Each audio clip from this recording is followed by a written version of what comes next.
Hey, it's Tim. I like to answer questions.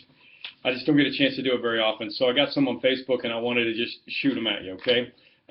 Science questions, for example. I'm not a scientist, but I got three of them here. One from Mark, which is really ironic. He said, "Do you believe in global warming?" Have you looked outside, Mark? I don't know. This is like, I think I tweeted like 5 times more snow than we got last year.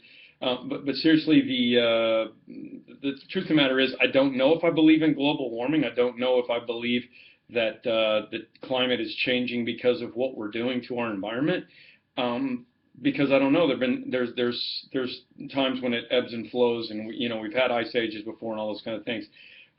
What I do believe is that we have a responsibility to take care of the environment, and what we do even here in the U.S. and the products that we use affect things in other worlds, and one way or another, it's God's world. Whether global warming is true or not is irrelevant to me. We are charged. God charged us in the very beginning in Genesis to take care of the planet. Now, it may not be here long. That doesn't mean we don't still take care of it. Dave asked, God created Adam and Eve in the beginning. I get that. So how do we all get here from them? It kind of creeps me out. Okay, Dave, I get that. It's a difficult answer because cousins can't get married these days. But evidently, somewhere along the line they had other children, and and then Cain married one of his cousins or nieces or something like that. It had to come down through, if Genesis is true the way that it says it is, then it had to come down through family relations. And I know that's weird for us, but there's a whole lot of things in Genesis that were way different than things are now. And that's all I can do to explain it is don't go marry your cousin unless you're watching this in Arkansas. We don't do that now because the gene pool's gotten messed up, and it causes problems. Back then there was no gene pool to mess up. The gene pool was perfect.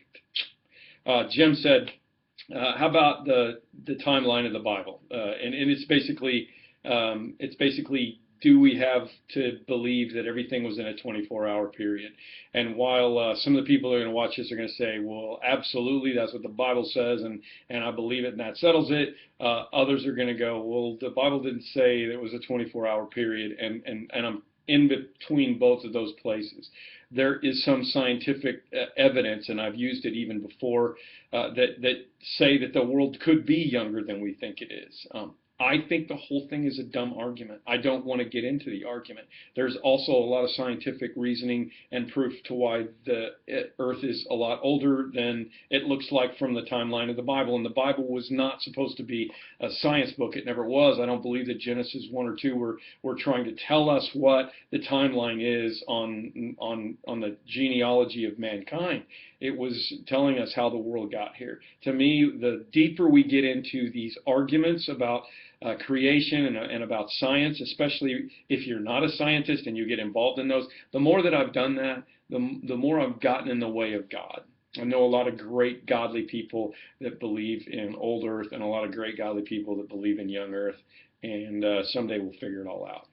That's me, Tim the Science Guy.